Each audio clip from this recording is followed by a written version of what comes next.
Nampak menggiurkan di mata orang, kehadiran Mbak Jenab ubah sikap suami dan anak. Bau cempaka putih, kemenyan akhirnya bongkar rahasia.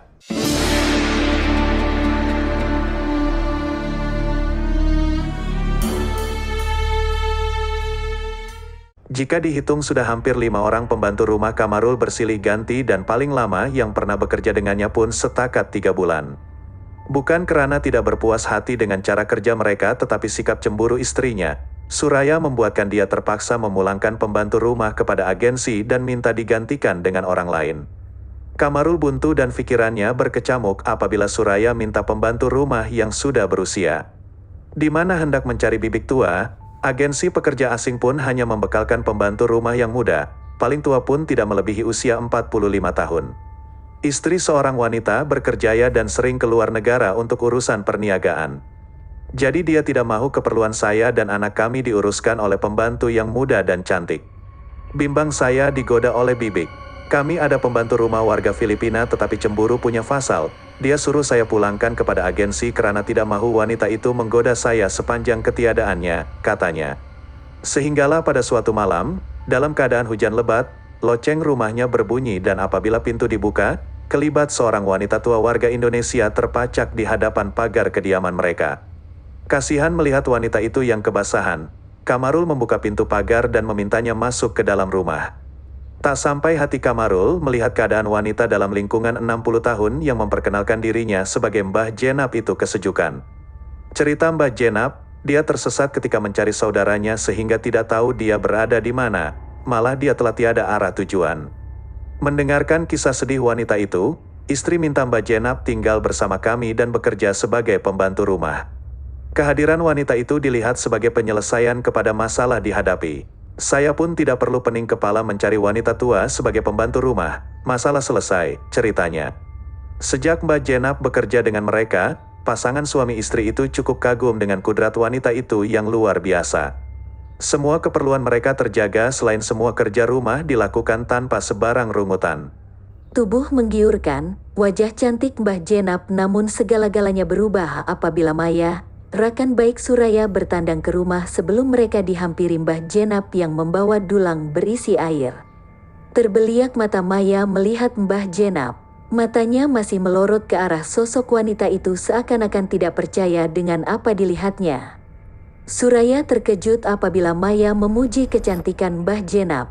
Teleng kepala Suraya melihat kelibat pembantu rumahnya itu hendak memastikan apa yang dikatakan teman baiknya itu. Maya kata saya gila sebab berani mengambil seorang pembantu rumah yang cantik dan muda. Malah dia siap memuji Mbah Jenab mempunyai bentuk badan menggiurkan dan senyuman yang manis, ujarnya. Maya berpesan kepada Suraya agar berhati-hati karena bimbang dia sudah terkena buatan sehingga tidak dapat melihat perkara yang sebenar dan ada cobaan untuk meruntuhkan rumah tangganya. Tidak lelap mata Suraya memikirkan kata-kata Maya. Timbul perasaan takut di dalam hatinya, kalau betul apa dikatakan oleh sahabat baiknya itu. Dalam sibuk dia mengelamun, Suraya tiba-tiba tercium bau haruman bunga cempaka putih yang cukup banyak dikaitkan dengan alam mistik. Suraya mula ketakutan dan berpikir yang bukan-bukan. Tegak bulu roma saya apabila mencium bau itu dan saya coba gerak suami tetapi dia seperti tidur mati, langsung tidak bergerak. Bau itu pula semakin kuat, menyengat ke dalam rongga hidung, katanya.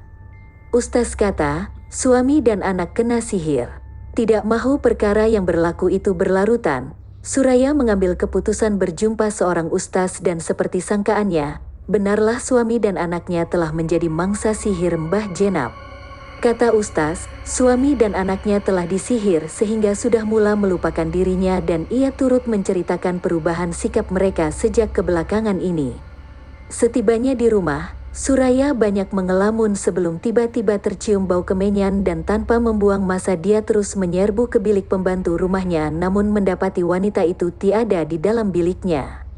Saya jumpa bekas kemenyan yang sedang dibakar malah ada semangkuk telur rebus, ayam bakar, pulut kuning dan kopi pekat hitam seperti ingin menjamu sesuatu.